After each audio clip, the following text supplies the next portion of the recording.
So the abstract should be a one-paragraph summary of the experiment. It's not going to have to detail every little thing, but it should give you a good overall picture of what you did or what was done. Particular experiment. And so that's one example there. Let's take a look at some others.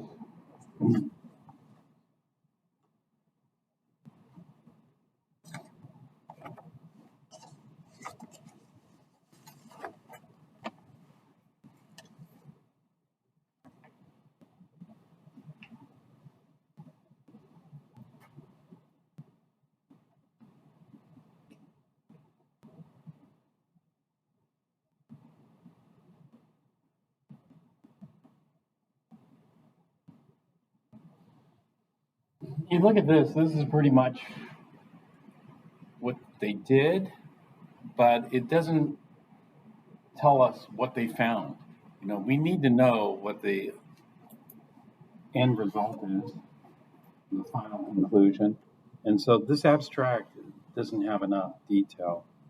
But in a way, it does have more detail than this, because this abstract didn't tell us, you know, how the samples were analyzed. It just said some white solid was generated here. So we'll take a look at some more abstracts. This is for the sulfate analysis.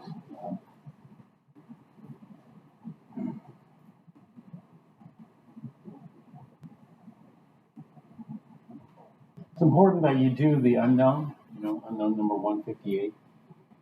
That's good. These three samples, we use gravimetric analysis. We got these results here. And so I want to know the final result. Or they could be a little bit more detailed.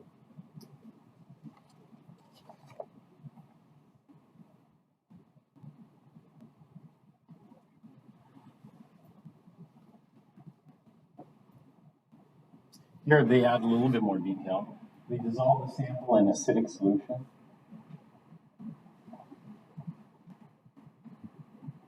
And then they precipitate it using barium chloride. Normally we don't have parentheses in here. If you want to say, you can say barium sulfate is insoluble. The students were able, people don't want to read what the students were or were not able to do. People want to read what the authors did.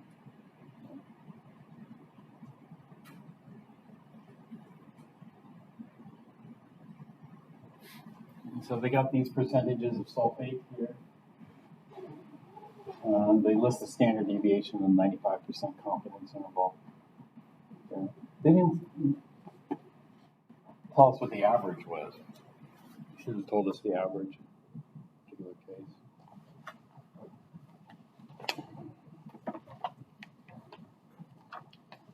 Take a look at some more.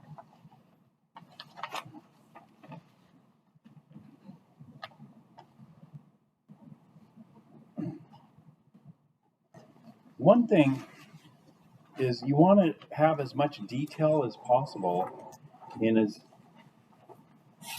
few words.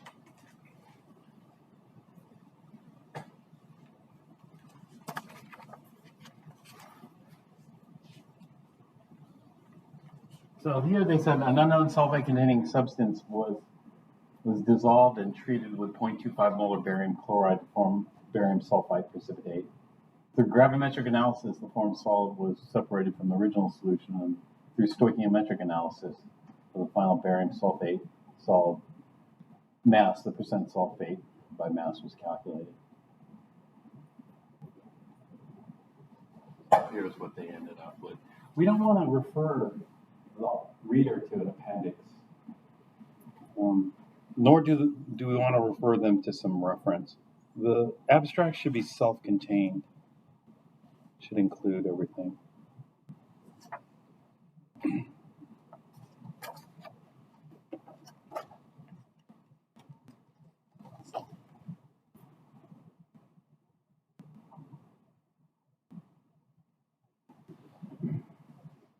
Purpose of this experiment was to determine the sulfate content of an unknown solid through gravimetric analysis. The unknown solid was a thick white powder. This is, okay, that's some descriptive words. That's only like 3 additional words. Thick white powder or white powder. And so that's not adding too much, but it's more informative rather than just saying the unknown solid was analyzed. That had a salt crystal-like consistency. It was dried. Okay, that's additional information that could be included shortly. These were in fact dried. They were dried in the drying oven. The drying oven was set at 120 degrees Celsius. They were dried overnight. So, additional information can be put in there. Weighed, then dissolved in dilute HCl. The other thing goes, did it require acid to dissolve these? Some unknowns, you have a very difficult time dissolving them. They don't want to dissolve in anything. So typically when you try dissolving solids, you try room temperature water. If that doesn't work, then how do you escalate it? Acid, you could try acid. But before that, you could try hot water. So try room temperature. If that doesn't work, try hot water. Try dilute acid, try concentrated acid. Try mineral acid, oxidizing acid, base, alcohols, non-polar liquids. Some things are hard to dissolve. The solution was then heated, and barium chloride was added so that the barium could precipitate out the sulfate to form barium sulfate. So this is short, but more descriptive than some of the other abstracts because they included a few additional details in there. And so that's good. But there are certain details that are missing, like how many trials were done. Even though they show us a 95% confidence interval, it's nice to know, what the individual, like trial 1 had this percentage, trial 2 had that percentage, trial 3 this percentage, so the reader can see. And so in that sense, some of the other ones were nice. For example, something like this.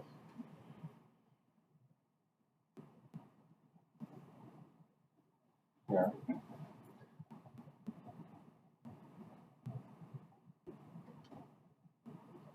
So the purpose of this experiment was to determine the amount of sulfate in a given unknown by using gravimetric analysis using precipitation. 3 unknown sulfate containing, 3 samples, that's good to know. Unknown number 133, white powdery appearance, was precipitated out with barium chloride. The masses of the 3 samples were, so they told us about how much they used there. The precipitate was then collected and filtered into a crucible that was weighed beforehand and then dried out in the oven.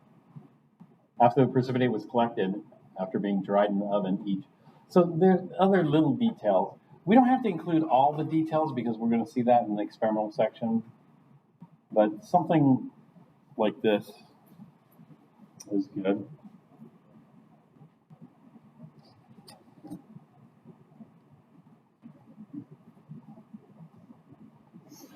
All right, after the abstract comes the introduction section.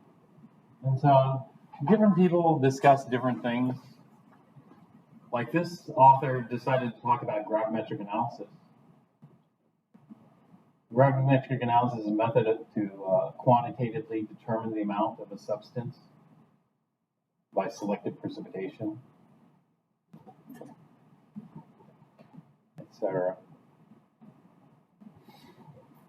You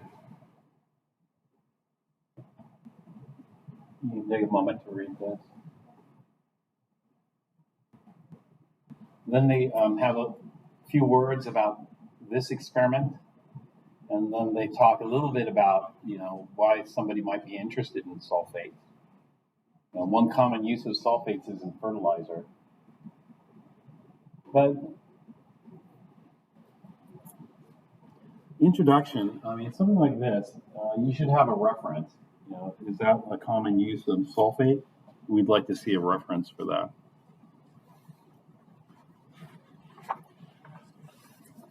Take a look at this introduction section here. Gravimetric analysis is used to determine, so they're talking about gravimetric analysis. Some real-life applications of gravimetric analysis are found in water quality control and pharmaceutical industry. In water quality control, the method of precipitation is not used, evaporation is used instead. So they give a reference here, Smith, 2006. So that's not a footnote, and so that must be an endnote. And so let's take a look at the references back here. And so we find Smith. Although it said Smith 2006, this says Smith 2015. Oh, here, no, 2006. For the formatting here, you could just use like MLA or whichever. Each journal has its own formatting requirements, so I don't care how you format it. Just it should be consistent.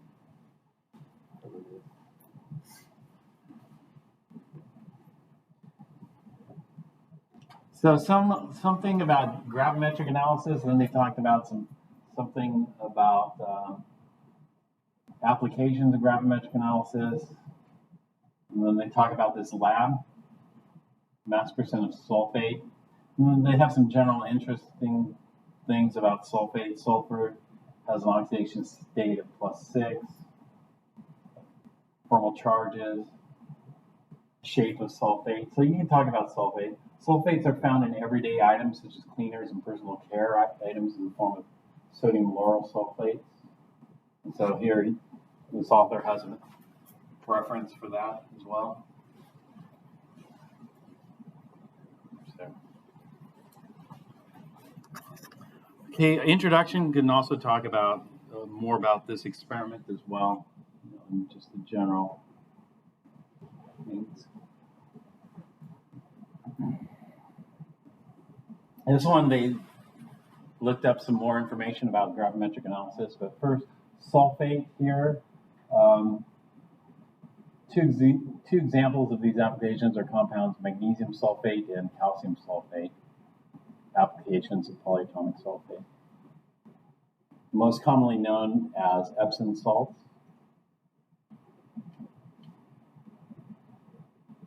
It also holds medical applications as a laxative. So we want references for that. And so here they're using a different format. So look at reference number 1. So they're using Epsom salts as a laxative, and agriculturally, magnesium sulfate is used as a substance to correct soil sulfur content, I think. So, and then drywall. So let's go to reference 1 here. Reference 1 just talks about drywall and paint. And so there were no references for this earlier stuff. There should have been some references for this.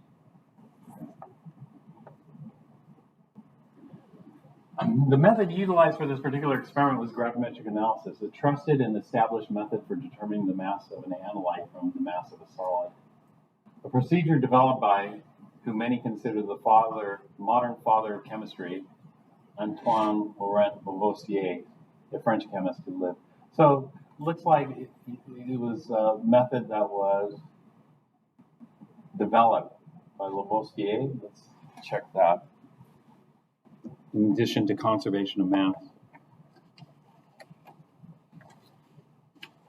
So here's chemistry, explain foundations and applications.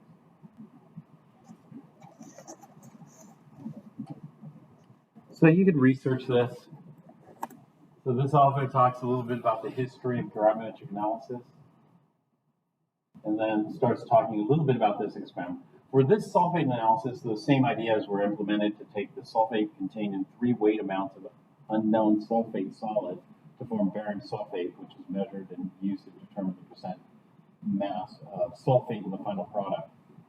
This procedure was repeated 3 times. The final goal was to uncover the mass percent of sulfate present in unknown substance number 75.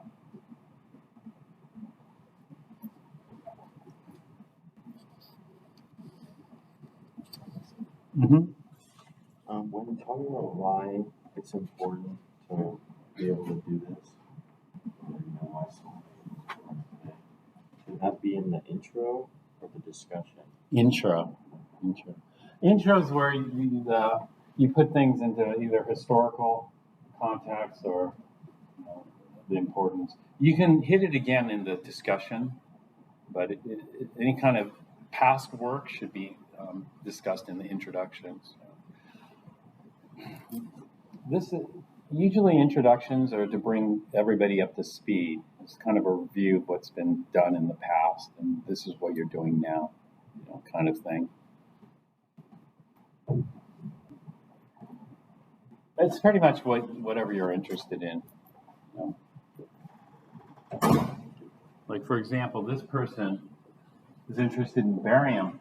We use barium to precipitate out the sulfate. So, looking at this, in 1774, German-Swedish scientist Carl Wilhelm Scheele discovered baryta, which was a group of barium compounds, including BaO and BaSO4, Lundgren. Barium sulfate was also discovered, and so just some interesting things about whatever they found interesting in a particular experiment. And that's what you can do as well.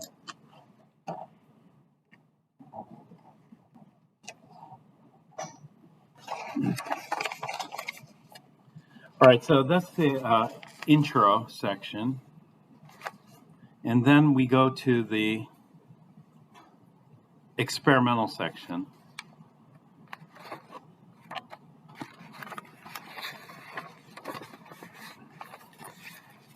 Experimental section just tells the reader what they did. It's the nuts and bolts, kind of the procedure. But it's not exactly the same as procedure. This would be more similar to your observations in your notebook. The procedure is what you're supposed to do, but the observations are what you actually did. And the observations are much, much more useful than a procedure. And reading it should read like observations. It shouldn't read like procedure. And therefore, it should be in past tense, the experimental section. The weighing bottle containing the unknown mixture was kept in a closed beaker when brought from the oven. Something like that, but there should be more. Okay, how long was it in the oven? Well, you don't know how many hours, but it was overnight. So, say the samples were collected after drying overnight at 120 degrees C. Something like that. That would be more informative. You don't have to talk about a lot of the equipment. This was to reduce any condensation or moisture buildup when coming into contact with the air. That could be in the discussion section. Here we just want to read what you did, not really the reason why you did it. Unless there's a safety issue. If there's a safety issue, then yeah, you should talk about it here. But normally when people read the experimental, they just want to know what to mix, how much to mix, how long, this kind of stuff. The weighing bottle was then quickly transferred to a desiccator to cool for about 10 minutes. Usually people try to transfer things quickly, otherwise they absorb water. So you don't have to state this. You could just say that they're cooled in a desiccator for 10 minutes in samples. You don't have to supply too many details. This is a little bit too much. The weighing bottle was then taken to the balance to be weighed. We don't even need to know that. Just the samples were weighed. That's it. Something like that. You could say something about the weighing bottle, to prevent reabsorption. That's fine. Or maybe this is important, maybe not, because in another sense, if they weren't protected from humid air, then they'd reabsorb the water. So this could be good as well. 3 400 milliliter beakers were washed and dried prior to the weighing. We don't need to know that. Everybody should have clean beakers. And it shouldn't matter. I mean, does it have to be 400? What if you use the 250? Would it fail? You know, you don't really. You could just say transfer to beakers, and then they could use whatever beaker they want. If it doesn't really matter. If they use something too small, then they'll regret it. But they should read through the procedure or the experimental section first, anyway. Okay, they were labeled 2R21 166. Okay. Yeah. And so here we could probably reduce the level of detail and still be all right. They go on. They have a lot. This is a very long experimental. This is a 3-page experimental section. But a lot of these details were pretty good. Like, drops of barium chloride were added. The first drop caused a small burst of white precipitate formation. It's very descriptive, this experimental section.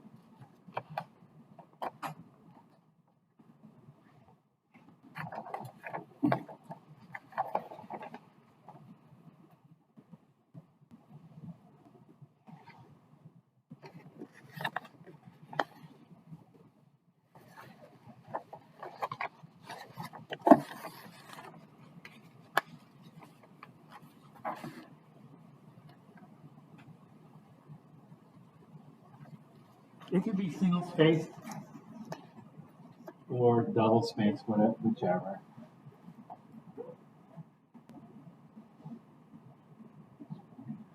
So our unknown number that we obtained, so it was this unknown number 153, white powder, it's good. Dried overnight, that's good. Sample oven at 120 degrees Celsius, that's good. Ribbed watch glass to prevent, all right, maybe or maybe not necessary.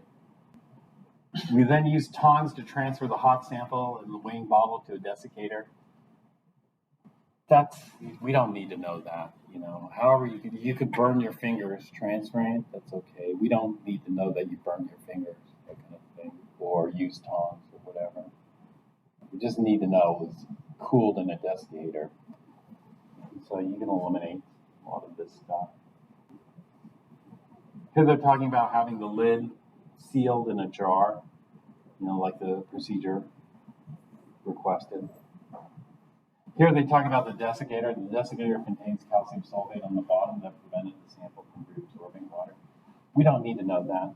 But I did talk about that. I talk about that every semester, so this person obviously took down some notes, about the drying of it. Most people don't even bother taking notes for this. And so miss a lot of the little details, but it seems that they got it. Weighed 3 samples out.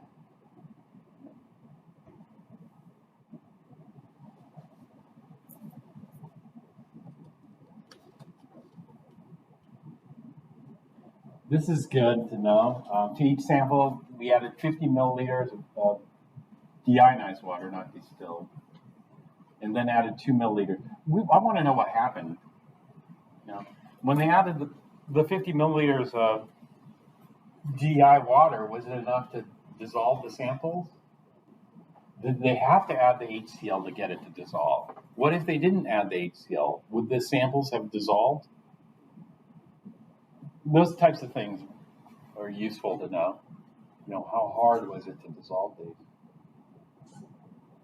When the samples don't dissolve, it can be very difficult to analyze these using gravimetric analysis.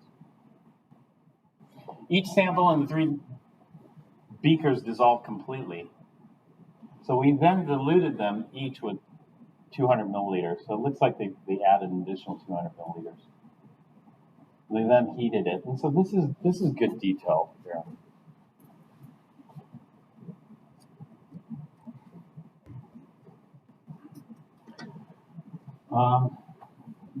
And they obtained 10 milliliters of 0.25 molar barium chloride solution. This is from the stock room. Their 10 milliliter graduated cylinder and used the dropper.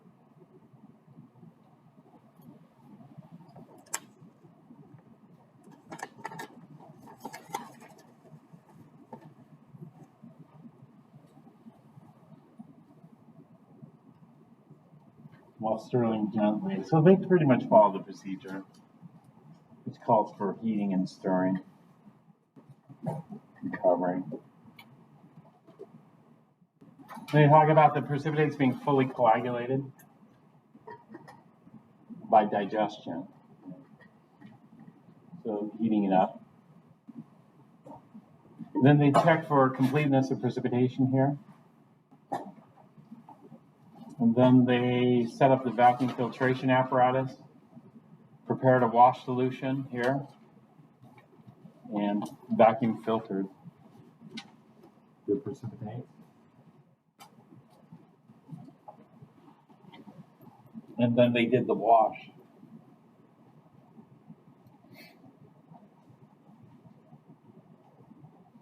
Then they tested the filtrate solution here with supernatant with 3 molar sulfuric acid.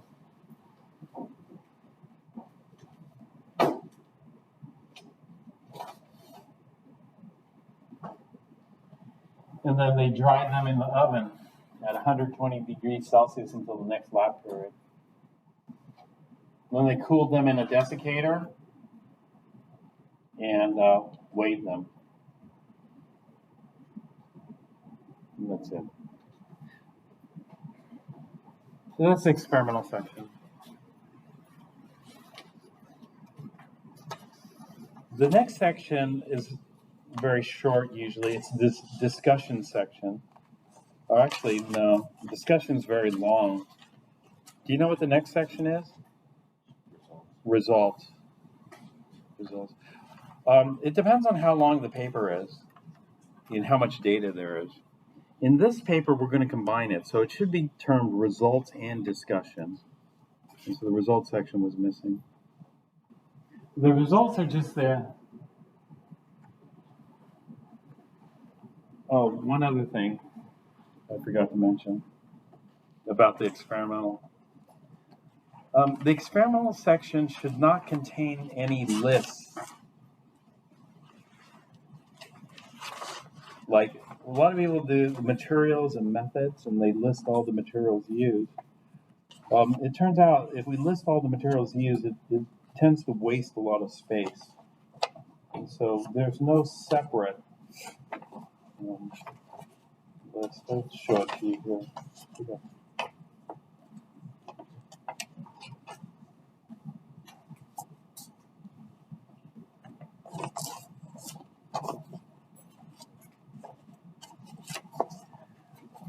So people don't want to be reading a list like 3 400 milliliter beakers,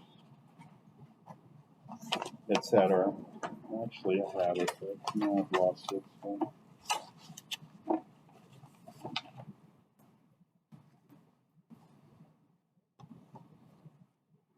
This is it. So this is the experimental section. The experimental section is not going to begin with a list of chemicals and a list of equipment that's needed. Lists aren't allowed in a lot of journals because it wastes a lot of paper. Here, takes up a lot of space. So, if you're going to list out the chemicals, you're going to list them out in paragraph form. But data tables like this are usually okay. You know, this would be the results of the experiment. However, this is kind of like the results, except for one thing. You know, if it says massive cellulose crucible and barium sulfate, how do they know that the precipitate in the crucible is barium sulfate? They have to explain it. And so this is kind of results and discussion because it's not necessarily barium sulfate, you know, in there. And so what a better results section would look like would be something like this. Let me show it to you. here.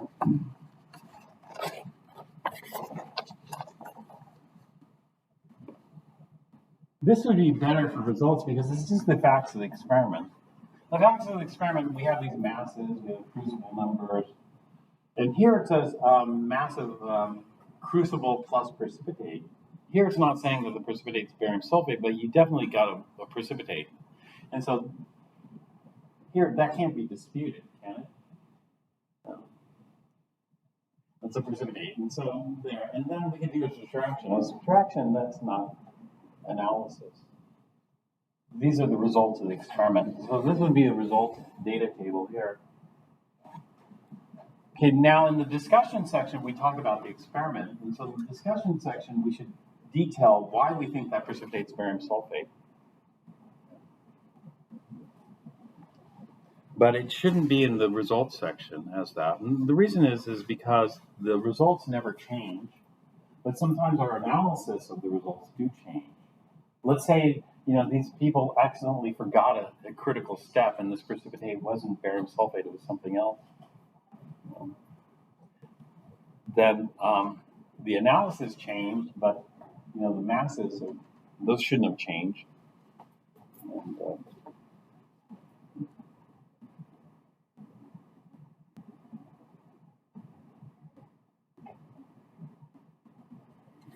so for discussion, okay, so we have some results. In the discussion, we got to say why we think this precipitate is barium sulfate. And the situation is when you make a paper like this, the normal procedure is you submit the paper to a journal, and then the journal's editors distribute the paper to reviewers. These reviewers are called referees. And it's the reviewer's job to be very skeptical of this,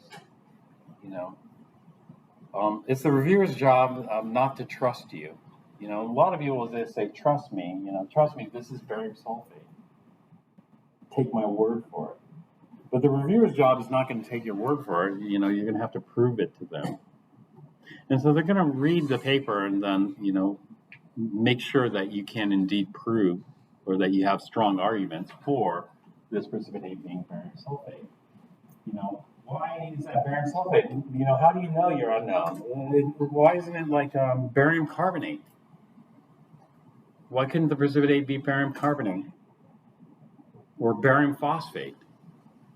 What else could the precipitate be? Carbonates, phosphates, and chromate. Why isn't it barium chromate? Well, certain clues there. Barium chromate is a bright yellow. Was your precipitate bright yellow? So maybe not. It's pretty much white, wasn't it? Well, then if it was white, then it could possibly be barium carbonate or barium phosphate because both of those are white. And so in the discussion section, you're going to prove to the reader, that your analysis is correct. And so let's take a look at some discussion sections here.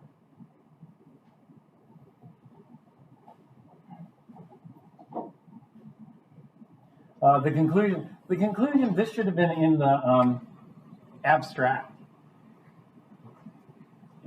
We don't start off the discussion with a conclusion. So everybody already knows the conclusion. If you go to the abstract, let's see what the abstract for this paper said.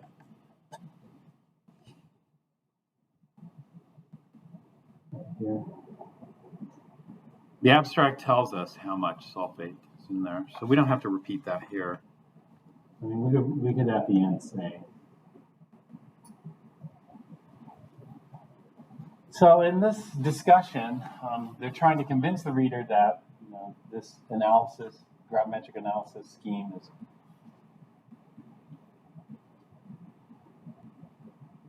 what was carried out. For this experiment, the unknown sample was a sodium sulfate mix with other sodium salts to create different percentages of sulfate and different unknowns. A challenge for the isolation of barium sulfate precipitate was the possible presence of carbonate and phosphate ion in the original unknown. Here they're missing chromate. To compensate for this possible interference, 6 molar hydrochloric acid was utilized. Okay, so here, I might have thought maybe carbonate, maybe phosphate. Did they say a white precipitate? You could say a white precipitate in the experimental section. Okay, all right, thank you.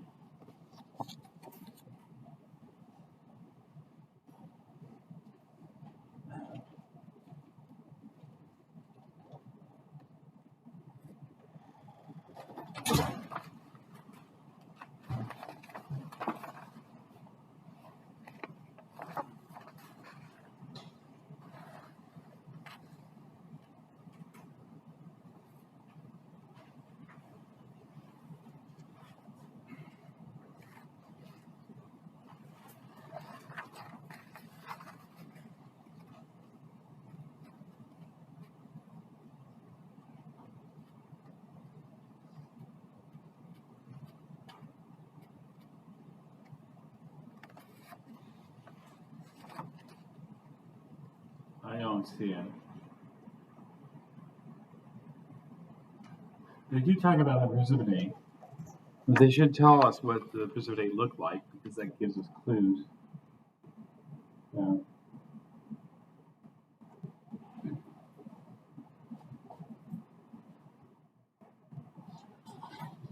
And as part of the wash solution, okay, the addition of hydrochloric acid is an attempt to prevent the precipitation of barium carbonate and barium phosphate along with the formation of barium sulfate. With the presence of hydrochloric acid, phosphate can be captured as dihydrogen phosphate. Similarly, carbonate is removed from the solution by reaction with hydrochloric acid to produce water and carbon dioxide gas. The acidity of the solvent was kept diluted as not to interfere with the formation of barium sulfate. This is why 6 molar was used, but it was diluted though. 6 molar wasn't straight.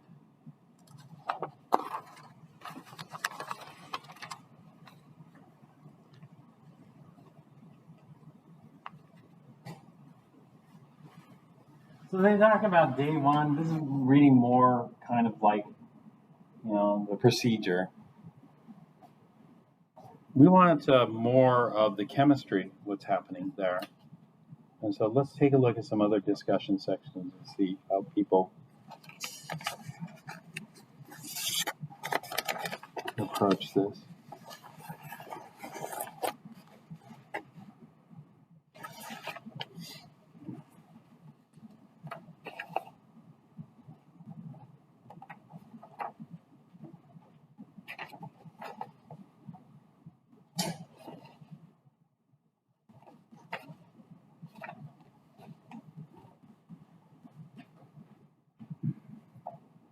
In this experiment, the unknown white solid containing sulfate was dissolved using water. Okay, that's good to know. So water soluble. When an ionic compound dissolves in water, the solution contains the respective ions. The dissolution of the unknown in water suggests the unknown might be a polar molecule. Like these are ionic solids. These aren't molecular. But it's fine. You could talk about the chemistry. When you dissolve ionic salt, they ionize. This is basically what they're talking about here. That's good. So you can introduce some basic chemistry in here. Each ion of the solid crystal is surrounded by water molecules. So they're talking about hydration of ions or solvation, with the negative end of the water molecule oriented towards the positive end of the ion. Well, there's negative ions too, like sulfate. So they didn't explain that. The positive end of water would be oriented towards those. The water molecules are able to pull away the ions because the interaction between the ions is not as strong as the pull from the water molecules. So here they're talking about, in a soluble salt, the lattice is torn apart by the water molecules undergoing collisions, and they're sticky, so there's a pull or attraction. The dissociation of the unknown in water indicates that no lead, mercury, mercury 1. Mercury 2 and mercury 1 is present in the unknown because they are not water soluble. So if the unknown dissolves, there can't be lead there. Can't be mercury 2 and there can't be mercury 1. Is that it? What else can't be in there if the unknown dissolves? So sulfates are all soluble except for silver, lead, mercury, calcium, strontium, barium. So they're missing some other. Calcium can't be present either. Strontium can't be present. Silver is borderline. So silver is tricky. Then they go on. Barium is not super selective and will precipitate with other ions, such as carbonate and phosphate. But is that it? You know, we only have to worry about carbonate and phosphates.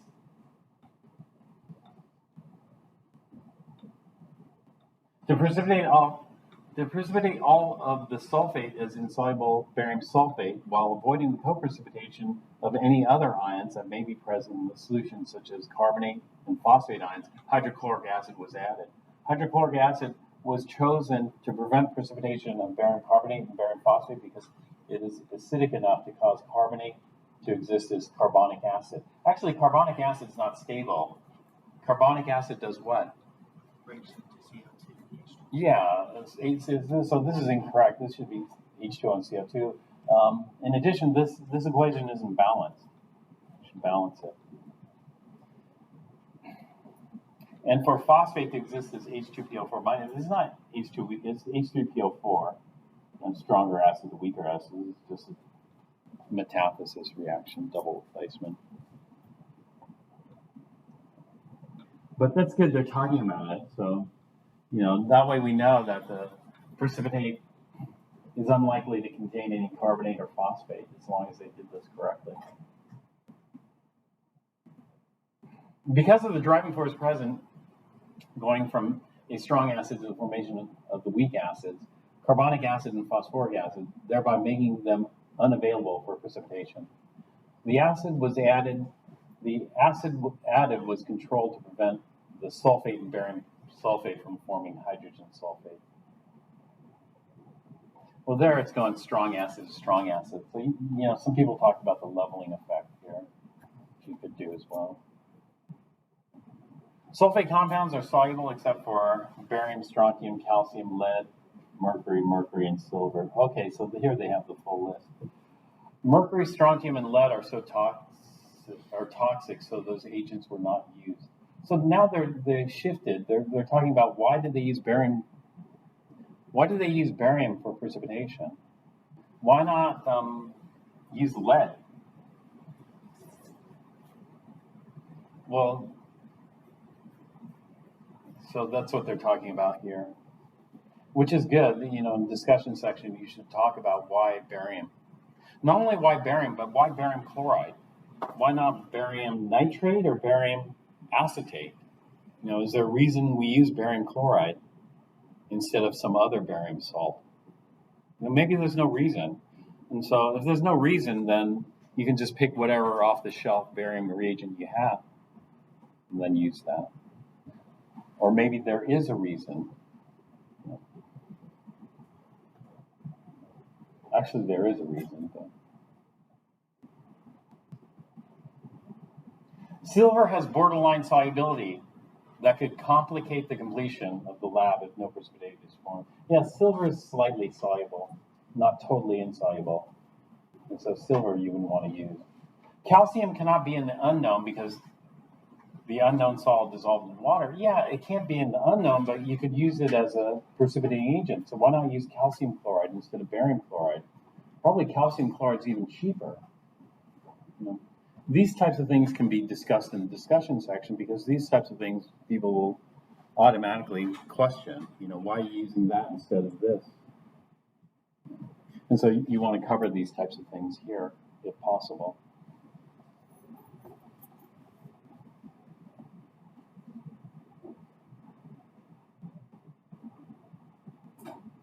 So they didn't choose calcium, and then they go on to say barium chloride was chosen as a precipitation reagent. Why? Is there an advantage to using barium chloride? You're left hanging here. It was added slowly in a dropwise manner. Okay, noting the presence. You don't have to do this. This was already discussed in the experimental section. We just want to know like the chemistry of what's happening here. You know, the amounts, 12.45 milliliters. That's in the experimental section. But this is not in the experimental section. This would be good to know. Here, barium sulfate forms colloidal suspension. Tiny crystals that are suspended in the solution, giving the solution the noted cloudiness. Colloidal suspensions are difficult to filter, so they could talk about that here.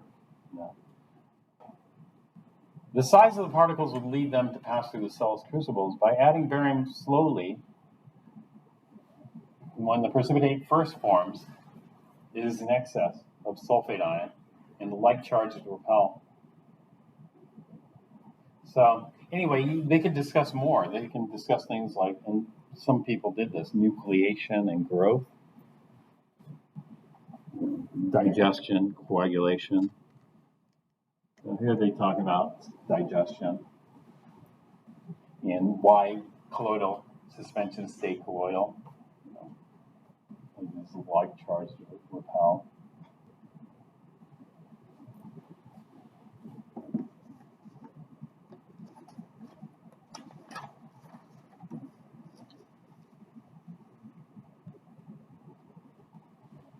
Preventing the crystals from growing larger or coalescing.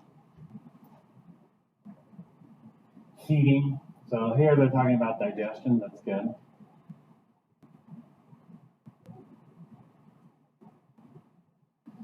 Then they're talking about vacuum filtration. You know, we could mention vacuum filtration, but we want to talk about certain things like this, the wash. And they talk about peptidization, you know, the reverse of coagulation. That's good. And they want to talk about what they're trying to wash off. You know, to wash off the contaminants of barium and chloride ions, because we're adding excess.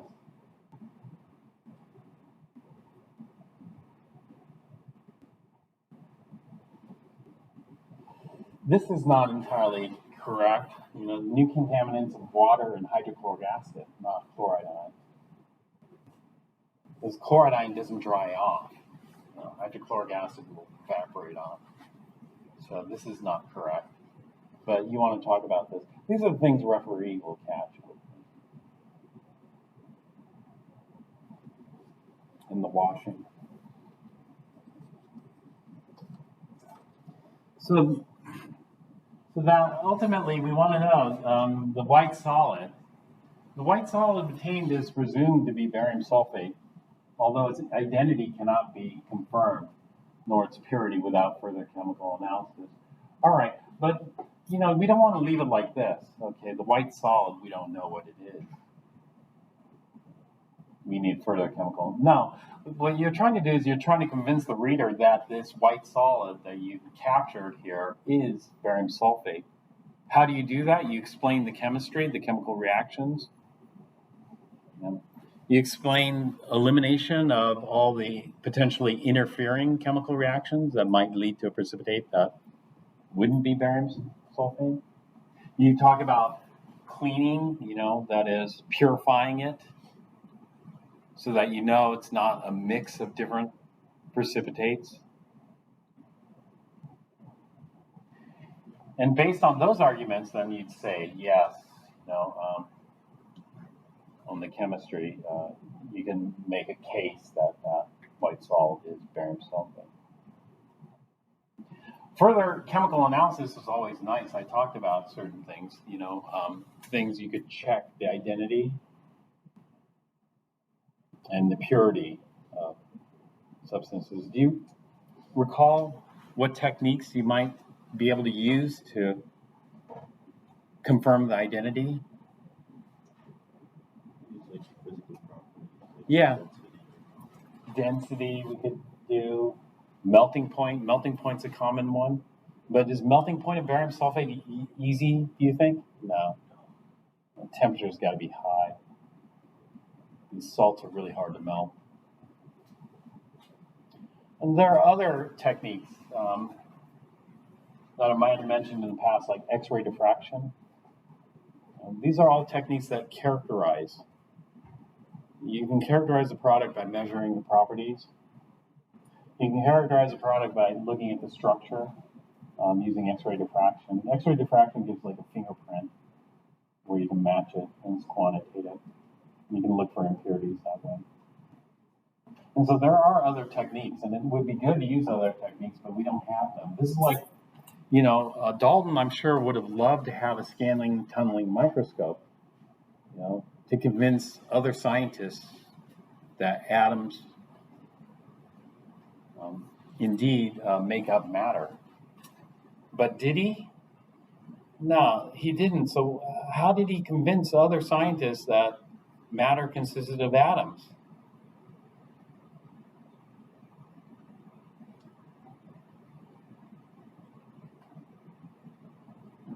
Dalton's atomic theory was in the 1700s, 1800s, was it? 1800s? How did Dalton convince people that matter consists of atoms? Atoms are the smallest piece of matter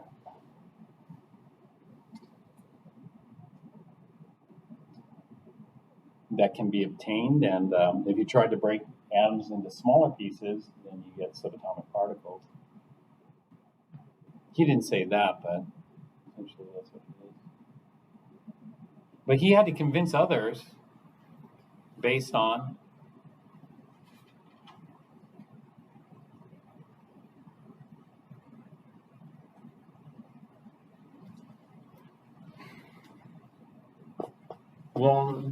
Dalton's atomic theory was developed using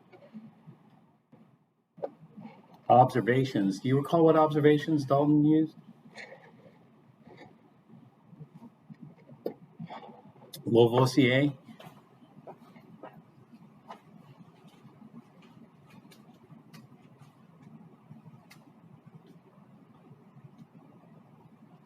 No.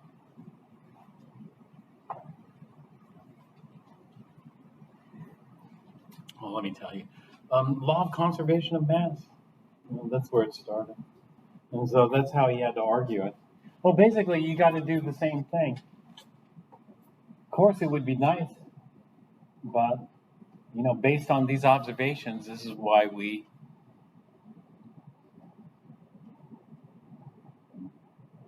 identify the precipitate as pure barium sulfate. But anyway. Okay, once we get it as pure barium sulfate, then we can do some stoichiometry here. And so they show the calculations. There's no calculations for trial 1, 2, and 3. You can do these by hand. You don't have to type them out. This author's calculating grams and then this percent here.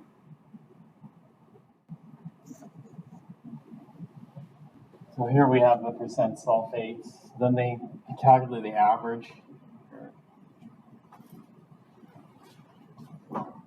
For this class, I made them calculate the standard deviation. It's not a hard calculation. Calculate the standard deviation using this equation here. You don't have to do that because we asked Excel to do it.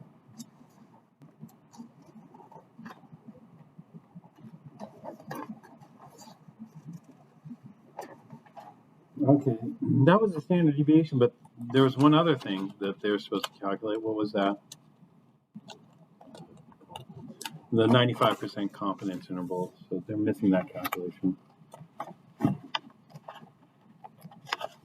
But again, you guys use Excel. This person did it. So they calculate the percentages, the standard deviation, and then the 95%. We call it lambda sub 95. This is also a simple equation. And it's not hard to calculate, but since Excel does it, we did that. we could discuss the calculations in the report as well, so you could do the calculations and then you can verbally describe it inside the discussion section as well.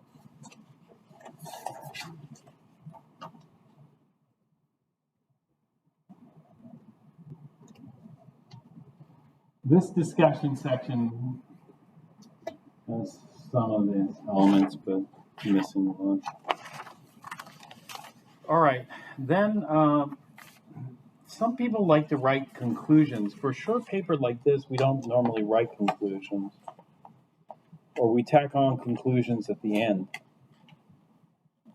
of the discussion section.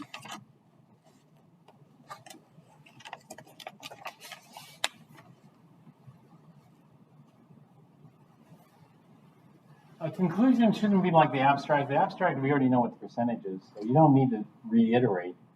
This is unknown, number 141 with an average sulfate of 34.3%. Conclusion, overall, we believe this experiment to have been successful. Why? Well, in this, that should be in the discussion. That shouldn't be in the conclusion. If you think your experiment was successful, then you should argue that in the discussion, because in the conclusion, we don't want to read this here. Very minimal, if any mistake. Okay, here, this could be good. In the conclusion, what you want to do is, if you repeated this experiment, are there any suggestions that you would have to make it go smoother? Like next time I do this experiment, I'd do this instead of that. That would be something. Or, future.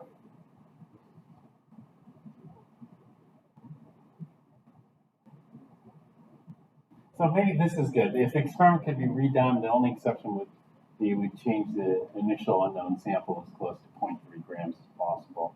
All right, fine. Why is that? But a conclusion might list some of the shortcomings of the experiment,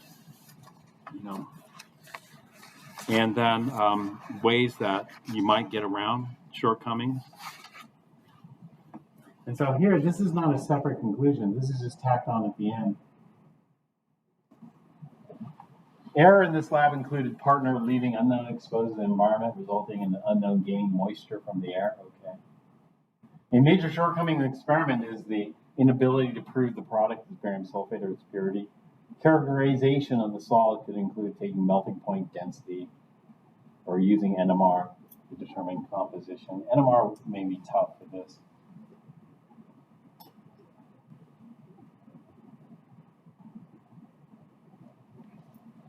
But a conclusion should be something new. A conclusion shouldn't be anything that was discussed to that point. So a conclusion might be, steps, like maybe not NMR, but, X-ray diffraction would have been good. All right, any questions on this? Just to reiterate, we don't need a conclusion. You don't need a conclusion. And I don't, for example, this, is this, look at the end of the discussion. At the end of the discussion, thus, the unknown number 158 contains 57.73 plus or minus 1.95% sulfate. And then in conclusion, our sample sulfate is 57.73 plus or minus 1.95%. Is that a conclusion that somebody wants to? No, it's not. And so we just tack on at the end, at the end of our discussion. So this is part of the discussion, some shortcomings. Yeah, this is what people want to read, at the end of a discussion. Some shortcomings in the experiment could have been, the sample could not have been pure barium sulfate. Well, it should have been pure barium sulfate, because hopefully you didn't have any co-precipitation. Hopefully you washed the precipitate well enough. So the calculations are within the discussion. The calculations are within the discussion, all the calculations and analysis, unless it's a simple subtraction. Like, for example, grams of white precipitate, that could be in the experimental or the results. Usually it's in the results. If the calculations are very lengthy, then what people do is they attach an appendix and have the calculations in appendix. So, for example, this person put it into Appendix A. You see that? Appendix A, and then have all their calculations tacked on at the end. And so they had Appendix A, Trial 1, Trial 2, Trial 3, average, standard deviation, lambda 95, 95% confidence interval, Appendix A. And then at the end, they have a little references. This is a big bibliography section that they have.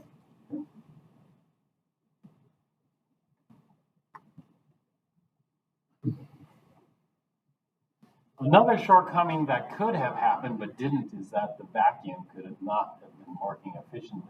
People don't want to read about that. You know, if the vacuum wasn't working, then wait until the vacuum's fixed and then do it, right?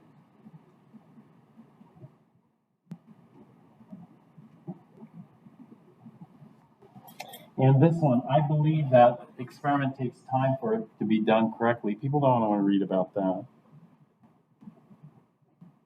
And so this doesn't add anything to the paper, this conclusion. Just if you're going to have a conclusion, make sure to add something, some new information to the paper. Even if this were tacked on to the end, it doesn't really add much. You know.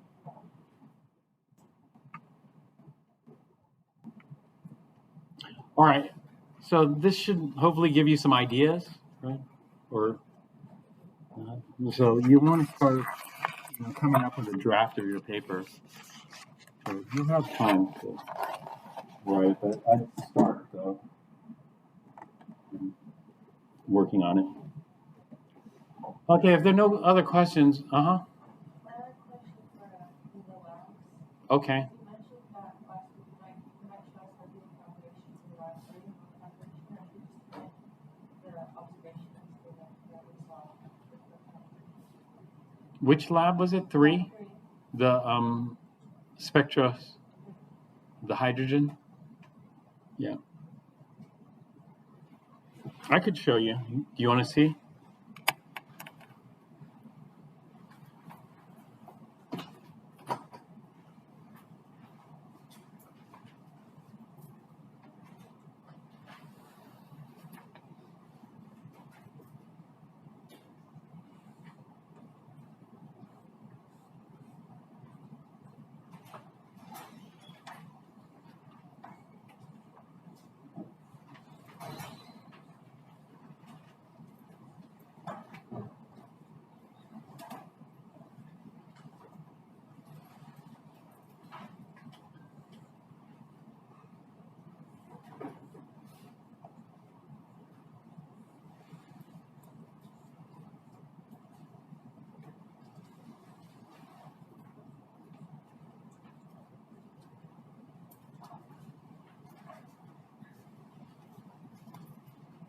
So the atomic orbital energy level diagram for the hydrogen atom looks like this.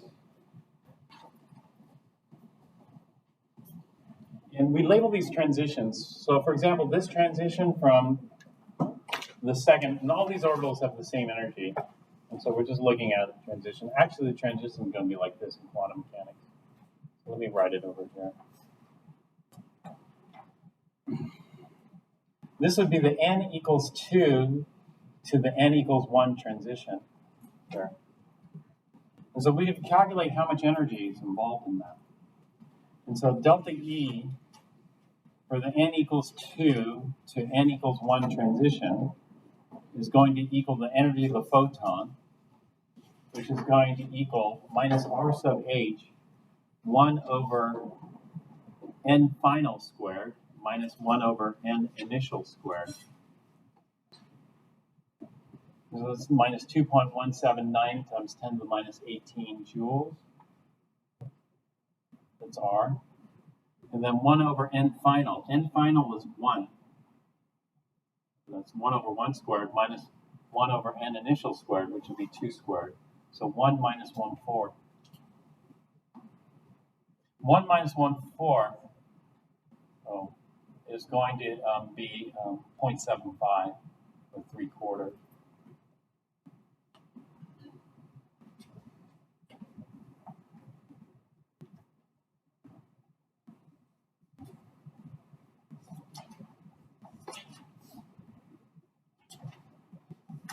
So once we get our delta E, then we can calculate the wavelength. Lambda is equal to hc over E, or delta E.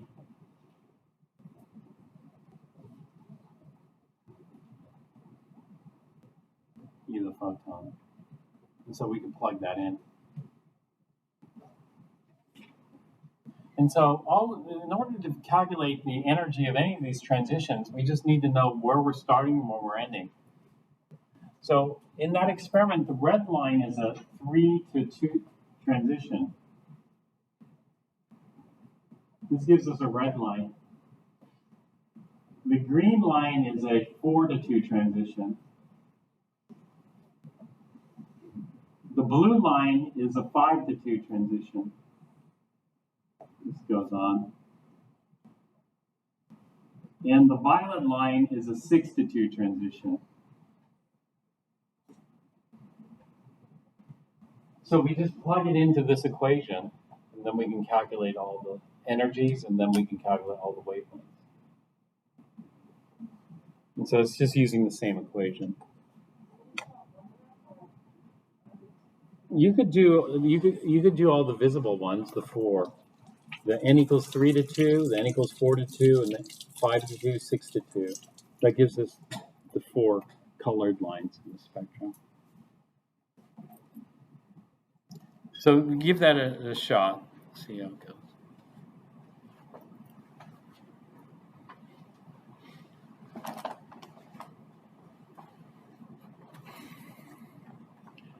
Okay, were there any other questions?